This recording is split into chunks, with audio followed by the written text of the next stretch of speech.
Good morning, students. So today we are going to discuss the flower. So you know that flowers are the most beautiful and most colorful part of a plant body.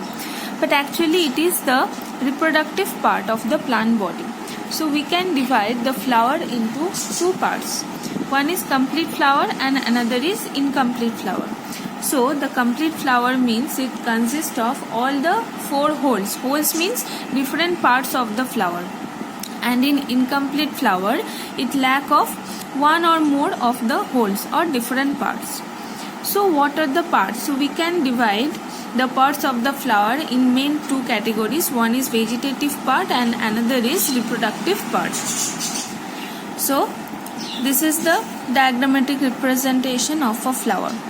So the first one, this green portion, this portion is calyx. This is the green portion, or it is the most outer portion. Now the most colorful portion, that is petals or the corolla. Next one, there are reproductive parts. So these calyx and corolla, these are vegetative part, and now we are going to discuss the reproductive part. So what are the reproductive parts? One is androecium and another is gynoecium. So within the androecium, two parts are there. One is anther, means this round portion where the pollen grains form, and this green portion where the pollen grains are attached. This portion is known as filament, and both of them are known as stamen or the androecium. Next is the female reproductive part, gymnosium or pistil.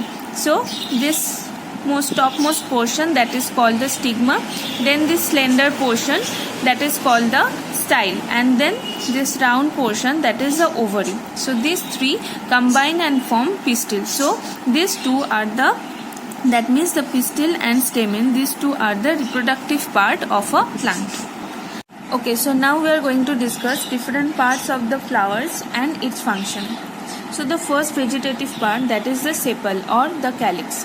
So it is the outermost part and it is of green color and it protects the rising buds. Next one is petals or the corolla. So these are the most bright colored part. In some plants it is of bright color and in some plants it is of some pale colors. What is the function of the bright colored petals? So it attracts the bees, insects and birds, and it helps in pollination.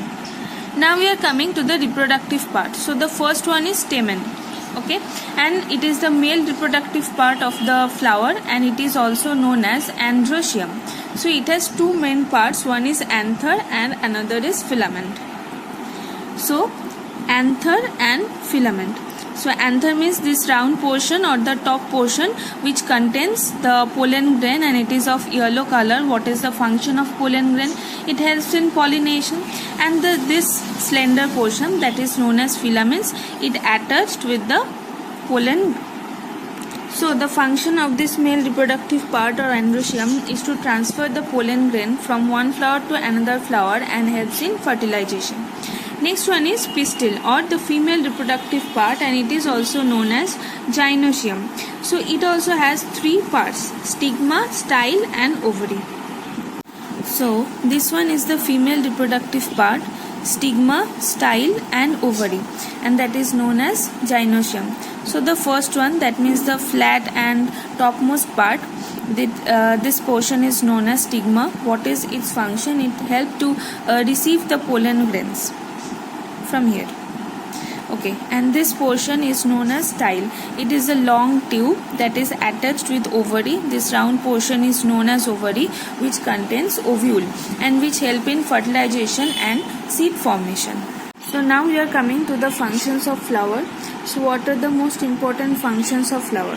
It forms gametophytes within the ovary. That means within the ovary, ovule are formed and it is known as gametophytes. It helps in reproduction, that means by the union of male and female gametes, and flowers sometimes produce nectar to certain birds and insects, which in turn help in transfer of pollen grain from one flower to another flower. That means it also helps in fertilization.